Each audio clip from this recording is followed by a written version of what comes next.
rendez-vous avec vous. Louis Mermaz. Louis Mermaz, qui fut ancien maire de Vienne, bien sûr, président du Conseil général de l'Isère, député, ministre et évidemment président de cette maison, l'Assemblée nationale. Un homme qui a profondément marqué la vie politique française, un homme de tous les mandats et de tous les combats aux côtés de François Mitterrand. Un homme qui se dévoile vraiment dans ses mémoires au titre impératif. Il faut que je vous dise, aux éditions Odile Jacob. Et ce qu'il nous dit nous importe, car il s'agit d'écouter battre le cœur d'un honnête homme qui a traversé le siècle.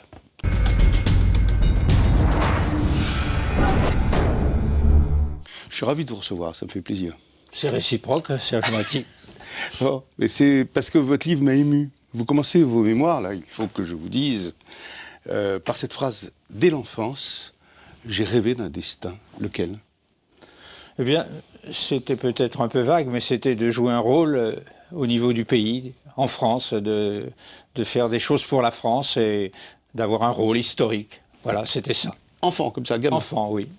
Dès l'âge de 7-8 ans, avant la guerre.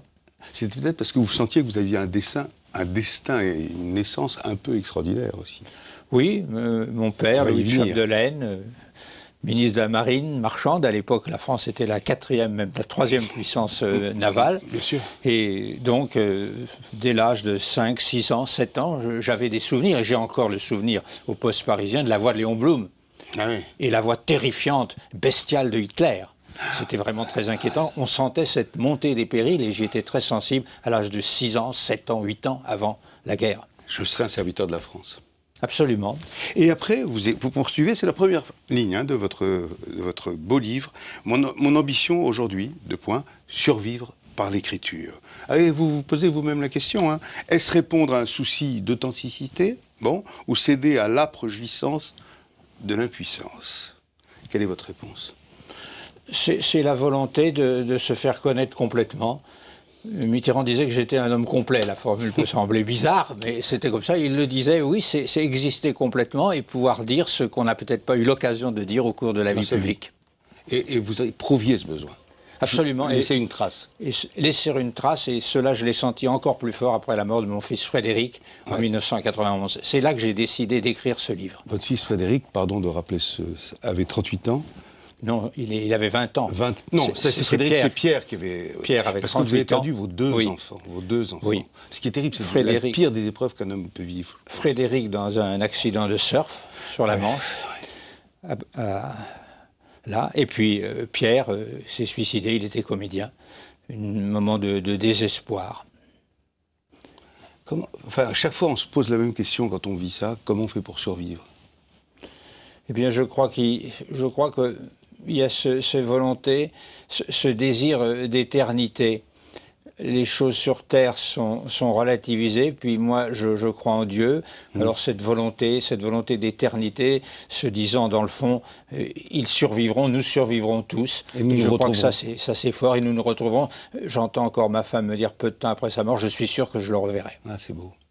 C'est magnifique. Dans vos mémoires, vous racontez 60 ans de vie politique, quasiment au jour le jour, de manière extrêmement détaillée, mais pas seulement. Vous racontez les grands événements, on l'a vu, à travers la mort de vos enfants, par exemple, qui ont marqué votre enfance, votre rencontre avec votre épouse, Annie, si présente, et des passages très bouleversants, on en vient d'en parler, comme le décès de vos deux enfants. Il faut que je vous dise, vous éprouviez le besoin de le dire, parce que moi, je vous connais depuis longtemps, je ne savais rien de vous, je ne savais rien. Oui, vous êtes un homme secret.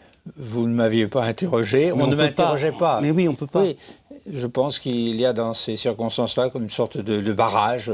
Voilà. Le seul avec qui j'ai pu évoquer un peu certaines choses, c'était François Mitterrand, avec la pudeur qui était la sienne. D'un mot, il me dit un jour à Latch, votre mère a vraiment été courageuse. Et il était au courant, je le savais, par des amis communs, mais il n'a rien dit de plus, et moi non plus. C'était pudique. Absolument. Et l'histoire de votre père est incroyable.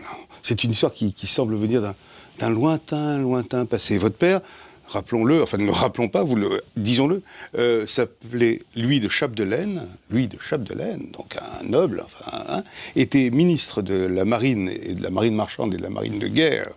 C'était quelque chose de... Et vous disiez, tiens, c'est bizarre, c'était confus dans mon esprit, il n'habitait pas avec nous. Vous vous êtes pas posé de questions, il n'était pas avec nous. Et vous appelez Mermaz. pas Chapdelaine. La question ne s'est posée pour moi qu'après sa mort. Oui. Quand un jour ma grand-mère m'a dit, dans un moment probablement de colère, on avait dû se disputer, car elle m'aimait beaucoup, mais elle avait un caractère assez rigoureux. Mon petit, tu n'as pas de père, dans le fond. Oh. Et c'est là que j'ai pris conscience de cette situation singulière, mais avant, non. Ça me semblait normal. Vous voyez votre père le dimanche, monsieur Chapdelaine? Très souvent, et puis ensuite, à la fin de sa vie, au dernier temps, nous nous retrouvions ensemble dans la vallée de Chevreuse, la commune de Limours, dans une petite propriété. Donc, les choses me semblaient tout à fait normales. Vous, Mermaz, lui, Chapdelaine. Absolument. Mermaz, c'est le nom de votre maman. Oui, absolument. Est-ce que vous êtes, pardon de cette question, est-ce que vous êtes ce qu'on appelait dans le temps un bâtard? Oui. Le mot est horrible. Le mot est horrible, mais lorsque j'ai fait mes campagnes électorales dans l'Orne, il m'est arrivé à la fin d'une réunion, c'était à Bellem, que les gens écriaient « bâtard, bâtard ». Mais je me suis aperçu que les gens n'avaient pas compris ce que ça signifiait, parce que c'était une de ces insultes, comme il en vole parfois dans les réunions publiques. Ça ne vous a pas blessé outre mesure? Non, parce que j'ai eu l'impression que personne n'avait compris ce que ça signifiait. Comme on aurait dit autre chose, mais vos copains à l'école disaient rien de spécial là-dessus? Jamais, non. Bon. Donc ça, vous avez été épargné de ce côté-là? Oui, il n'y a pas eu de blessure plus profonde, quoi. Non, le problème, c'est quand j'allais à la mairie pour des papiers et que je disais, bah oui, je porte le nom de ma mère. Et alors la dame, derrière son guichet, à l'époque, elle était dans les années 1943, 44, 45, c'était beaucoup plus singulier que ce le serait aujourd'hui. Vous revenez longtemps sur votre relation, évidemment, avec François Mitterrand, que vous avez connu très tôt, hein, dans les années 50. Mais 55, je m'en souviens. Mais 55, je le rencontre. Au sein de l'UDSR, le petit parti qu'il animait. Vous décrivez un homme froid et distant. Hein. Absolument. Et pourtant, vous vous engagez à ses côtés avec une espèce de passion qui ne vous a jamais quitté. Froid, distant. Je suis allé vers lui parce que j'ai été enthousiasmé par sa conception de l'évolution de l'Empire vers une libre association. Et c'est ça que moi aussi je voulais, car j'ai été très marqué par ce passé que j'avais vécu, cette tache rose à travers le monde, l'Empire français. Et j'ai toujours été très attaché à ce que ces peuples restent rassemblés sur une base complètement différente, bien entendu, d'égalité. Fin du colonialisme, mais absolument. Partenariat. Et c'est cela, c'est Mitterrand, avec son livre aux frontières de l'Union française. J'assiste avec un camarade marocain, Abdallah Laroui, aujourd'hui grand historien au Maroc, à une conférence qu'il donne, présidée par le fils de Gilbert Grandval. Et c'est là que je me dis, mais je suis en communion de pensée avec lui. Et vous êtes très peu autour de lui dans ces temps-là, parce qu'il y a le faux, vrai attentat de l'Observatoire en 59, vous êtes très peu à lui rester fidèle. Nous sommes très peu, bien entendu. Vous êtes très peu. Je le connais en 55 et nous sommes une poignée. Et à ce moment-là, les choses vont changer. Ce Mitterrand qui jusqu'alors m'apparaissait dur, parfois orgueilleux, distant, s'humanise. Et les choses ont changé et à partir de ce moment-là, entre lui et moi, lui et quelques autres, il y a eu, je crois, des rapports très différents, des rapports humains. Une sorte de fraternité, de petits groupes comme ça, face à la calomnie. Qui ne s'est jamais dissocié, absolument. Et vous suivez évidemment à l'Élysée, quand il était à l'Élysée, enfin à votre place, à votre niveau, etc. Et là, vous parlez d'un Mitterrand chaleureux et drôle. Il a changé. Complètement. Plus il avançait dans les honneurs républicains, plus il était, disons, simple et humain. C'est ça. Le pouvoir lui faisait du bien. Absolument. Il avait besoin de se détendre. Il était devenu très proche de nous. Vous dites taquin. Oui, taquin. Souvent très taquin. C'est vrai que c'est le mot qui le caractérise. Taquin. Taquin à froid. Vous dites cette phrase, je crois aux forces de l'esprit et je ne vous quitterai pas, la fameuse phrase de son départ. Absolument. Vous dites que cette phrase le résume tout entier. Oui. Que dites-vous ? Et j'ai très bien ressenti cette phrase, j'en ai pas été étonné, j'ai pensé c'est ça, mais oui c'est ça. J'étais tout à fait en communion avec vous le croyant, cette formulation. Et c'est lui, tout lui. C'est tout lui parce que tout était relatif par rapport à la fois à une vision historique, mais aussi par le destin de l'humanité. Il avait une morale qui était très supérieure à la morale courante. Je l'ai entendu un jour dire, devant des gens qui étaient des sortes de sépulcres blanchis, moi j'aime les délinquants, évidemment, si on prend ça au premier degré, on voit ce que ça donnerait. Mais chez lui, ça voulait dire dans le fond que tout doit être vu par rapport à l'éternité, par rapport aux grands sentiments. Et les médiocrités de la vie moderne doivent être immédiatement balayées au regard des forces de l'esprit. Au regard des forces de l'esprit. Que reste-t-il du mitterrandisme aujourd'hui, selon vous, du Mermaz ? Eh bien, il y reste, comme il reste avec De Gaulle, deux personnages aussi différents, un amour profond de la France et un sens de la grandeur française. Et ça, nous en avons vraiment besoin. Car les Français ont la tête épique. Et il faut leur parler de la force de la France. D'ailleurs, François Hollande le fait parfois très bien quand il dit « la France est un grand pays ». Il est là sur la tradition de Mitterrand. Et je crois que ça, c'est très important. Il faut même, dans les périodes de tempête et de difficulté, avoir le regard qui aille au-delà du quotidien. Mais alors justement, tiens, vous faites la liaison vous-même avec ce qui se passe en ce moment. Comment ça se fait qu'on atteint à ce point, qu'Hollande atteint à ce point des niveaux d'impopularité aussi élevés? Comment vous expliquez ça, vous? Vous savez, dans les sondages, il y a l'effet doom-doom. C'est très connu à partir du moment où un sondage est mauvais. Les sondages se répètent et même les instituts en conviendront. J'ajouterais que nous avons connu aussi ça avec François Mitterrand à un certain moment. Pas à ce point. Moi, je me souviens, pas à ce point, mais je me souviens en 1982 du défilé du 14 juillet. Il y avait eu également des mouvements de ce type. Et je me souviens qu'il nous avait dit il faudrait quand même un peu vous fâcher. Et qu'il a chez moi, on avait mis en cause ceux qu'on soupçonnait. Ouais. Et on soupçonnait le RPR à ce moment-là, et nous les avons mis en cause. Et puis je crois que cette contre-attaque a fait du bien. Il ne faut pas courber les chines. François Mitterrand dit il ne faut pas se vautrer dans la démagogie, et il disait souvent il faut avoir les nerfs solides. Et il parlait des gens qui ont des petits nerfs. Et je pense que Hollande a les nerfs solides, et ça c'est une très bonne chose pour nous tous. Et vous êtes sévère avec la classe politique d'aujourd'hui, dans votre livre. Vous la trouvez impuissante, formatée, avec peu de conviction et sans trop d'utopie. Vous poussez en vérité, Lumière-Maz, un vrai coup de gueule. Si. Il semble que pour vous, le désir d'utopie ne vous est pas abandonné. Ah, absolument pas, car les utopies sont fécondes. Le socialisme est né d'une utopie. Alors vous me direz, le socialisme est encore loin, j'espère, d'avoir abouti. Dans ce livre posthume, Les Mémoires interrompues, François Mitterrand a bien expliqué que dans la vie politique, lorsqu'on voulait parcourir 1 kilomètre, si on avait fait 200 mètres dans la bonne direction, c'était déjà très bien.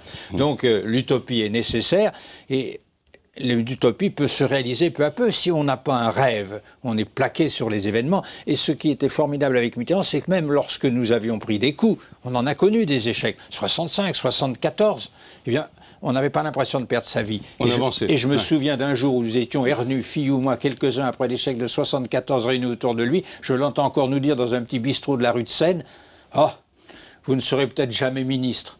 Mais Jean Jaurès n'a même pas été sous-secrétaire d'État, il est dans l'histoire. » Ça, c'était Mitterrand tout entier résumé. Oui. Et alors, est-ce que les socialistes sont suffisamment socialistes en ce moment? Ah, ça, c'est une question très difficile. Je pense que même si on ne peut pas parvenir à ce qu'on souhaiterait, il faut toujours garder ce cap. Et il faut dire que, quelles que soient les difficultés, quelquefois parfois les pauses, voire les reculs, il y a toujours ce désir d'avancer, et c'est ça qu'il faut débattre avec l'opinion publique, c'est ça qu'il faut faire sentir aux Français. Mais Malek Bouti, un de vos jeunes camarades, ces temps-ci, dans un journal, souhaite un remaniement clair, profond, il souhaite le départ du Premier ministre, et il n'exclut pas l'idée prophétise une possible dissolution, carrément. Oui, mais enfin, vous comprenez ça, c'est un peu cette tendance. Si vous dites des choses qui sont un peu sensationnelles, qui sortent de l'ordinaire, vous êtes repris. Hein. Ah, c'est aussi... Donc, vous pensez que c'est aussi... Je ne sais pas qu'est-ce qu'il a dans la tête, mais enfin, on n'en est pas là. Et là, je pense à la formule de François Mitterrand, il faut avoir les nerfs solides, et c'est le moment ou jamais d'avoir les nerfs solides. François Hollande est aussi capable que nous d'apprécier la situation. Faisons-lui confiance pour prendre les décisions qu'il faudra le moment venu. C'est pas la peine, à travers l'opinion publique, à travers les médias, de donner comme cela des conseils. Après tout, le téléphone existe et Hollande souhaite être au courant. Si on veut l'aider, qu'on lui parle en tête-à-tête, mais qu'on ne jette pas des formules de ce type à l'opinion. Et Claude Barthelone, par exemple, vous trouvez qu'il fait un bon boulot là, au poste que vous avez occupé? Bah écoutez, j'ai pas d'informations particulières. Moi, parce que le groupe, comment se comporte-t-il? Le groupe socialiste, on le sent tiraillé, divisé, inquiet. On a toujours vécu ça. Les parlementaires sont en première ligne. Et la première inquiétude d'un parlementaire, c'est de ne pas être élu. C'est vieux comme le monde. Quand il retourne dans sa circo, là-bas. À partir du moment où les sondages ne sont pas bons, à partir du moment où les gens sont inquiets, mais écoutez, il ne faut quand même pas oublier qu'en 2008, le gouvernement de l'époque, le président de la République de l'époque, ont fait un emprunt de 118 milliards d'euros. Le tort que nous avons peut-être eu, c'est lorsque nous sommes arrivés aux responsabilités de ne pas avoir fait un bilan plus nettement. Parce que la France avait un taux record d'endettement. la balance commerciale, enfin toutes les difficultés que nous avions étaient là. Donc on dit toujours, les gens pensent qu'il n'y a pas lieu de contester le bilan, ils se tournent vers l'avenir, mais il faut quand même voir d'où nous partions. Vous êtes toujours aussi accroché, en fait. Mais absolument. Vous êtes le même. Mais oui, pourquoi changerais-je? Oui, c'est vrai. C'est-à-dire que vous y croyez, hein? Vous y croyez. C'est ça qui est... Hein, pas de désillusion. Quoi, mais j'y crois d'autant plus lorsqu'il y a des difficultés, des tempêtes qui se lèvent. C'est à ce moment-là qu'il faut se battre. Si à la première difficulté, au premier mauvais sondage, même des accumulations de sondages, on baisse les bras, où va-t-on? Écoutez, n'oublions jamais qu'un sondage a été fait en 1938 et une majorité de Français écrasante approuvait les accords de Munich. Vous voyez où ça nous a conduit. Donc il ne faut quand même pas être l'esclave de l'opinion publique. Moi, je pense qu'il faut respecter le peuple, mais il faut aussi se méfier de certaines foucades. Vous êtes toujours fier d'être socialiste? Absolument. Fier? Très fier. Merci beaucoup. Maintenant, ce sont les 140 secondes du Lab. Vous savez, le Lab d'Europe 1, notre partenaire, 140 secondes, comme les 140 secondes d'un tweet. Vous voyez? Et c'est avec Antoine Baillet.